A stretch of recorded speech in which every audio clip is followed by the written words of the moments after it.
now, our exclusive interview with Michael Jackson, who turns 50 today. Our correspondent for all things cultural, Chris Connolly, spoke to the pop icon on the phone about the ups and downs of his life, career, his future. And Chris, I hear it was a surprising conversation. Do tell.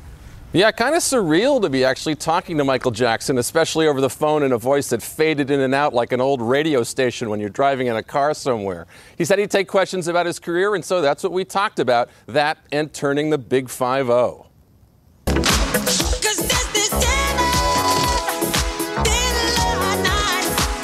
Still one of the biggest stars in the world and one of the most private.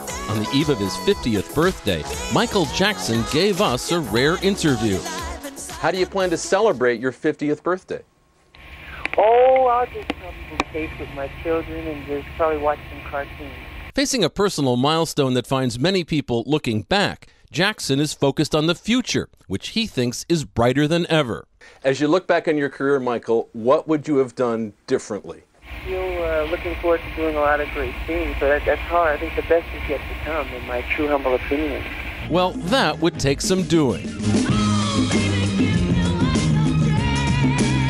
Consider the electrifying start of his career in 1969 as the 11-year-old frontman for the Jackson 5, serving up the catchiest tunes in Motown history, with singing and dancing skills that seemed almost unearthly. Who did you start listening to get your kind of singing style?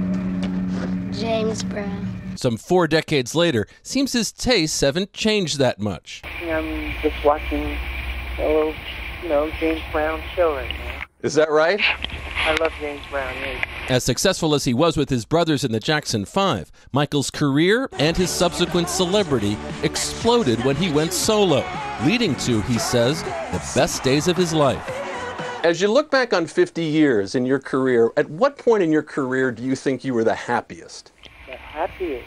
The recording of the Thriller and the Off the Wall, that meant very much to me, and seeing it received so beautifully by the public and the world, I enjoyed it very much. While Off the Wall was a huge debut, Thriller would become the biggest success in music business history and redefine the landscape of pop. It sold, by some estimates, as many as 100 million copies worldwide. It was like every household in America, maybe every household worldwide, had to have a copy of Thriller. Kids wanted to dress like him, dance like him, be him. Thriller spawned mega hits like Billie Jean and Beat It, with videos that at MTV and elsewhere kicked down the doors separating black and white artists. By the mid-'80s, Jackson was every inch the Thriller, his every appearance setting off a frenzy of fan adulation, his every performance a jaw-dropping marvel, like when he first busted out the moonwalk. And he might as well have walked out and flown off the stage, because it truly, it's one of those things that isn't hyped up. Even when you watch it now, it's just astonishing. It's one of the greatest televised performances of all time by anyone. Decades later, it's fair to wonder, can Michael Jackson still do all that at the age of 50? Oh, yes, he can, he says. Yes, because I'm expanding a lot of the avenues. People see some of the things I do, and they say, why don't you show this to the world? People don't know you do these things, and maybe I will.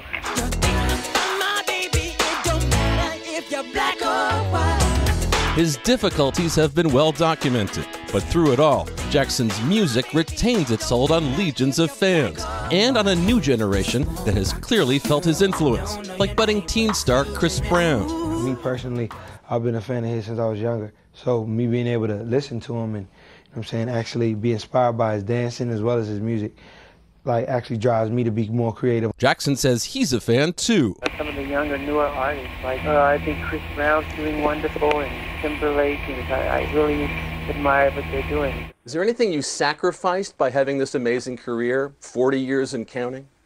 A lot of hard work, sacrificing your time and your schedule and your childhood.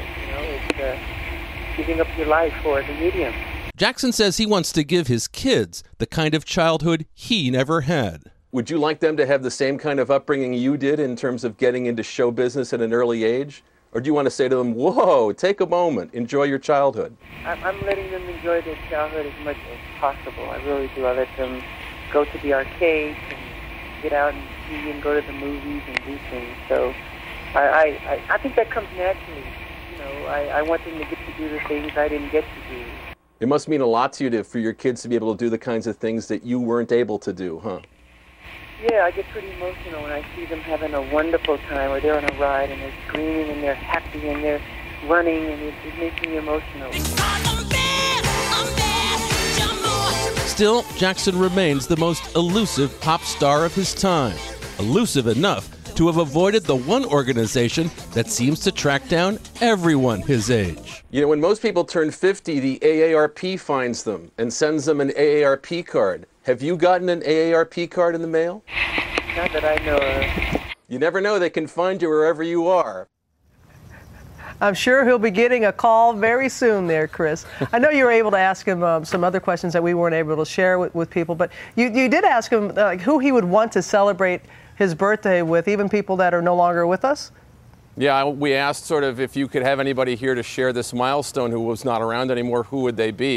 And he listed 3 names: Fred Astaire, Gene Kelly, and James Brown. 3 huge influences on his life, obviously. Yeah, I knew James Brown was going to be on that list. Hey, Chris, Absolutely. Thanks a lot. Have a good holiday weekend. Robin. All right, thanks. Starting this Monday, it's the Republicans' turn to make history, and all eyes again turn to Charlie Gibson, Diane Sawyer, and George Stephanopoulos for the Republican convention, starting Monday on ABC, presented with limited commercials by Verizon Wireless.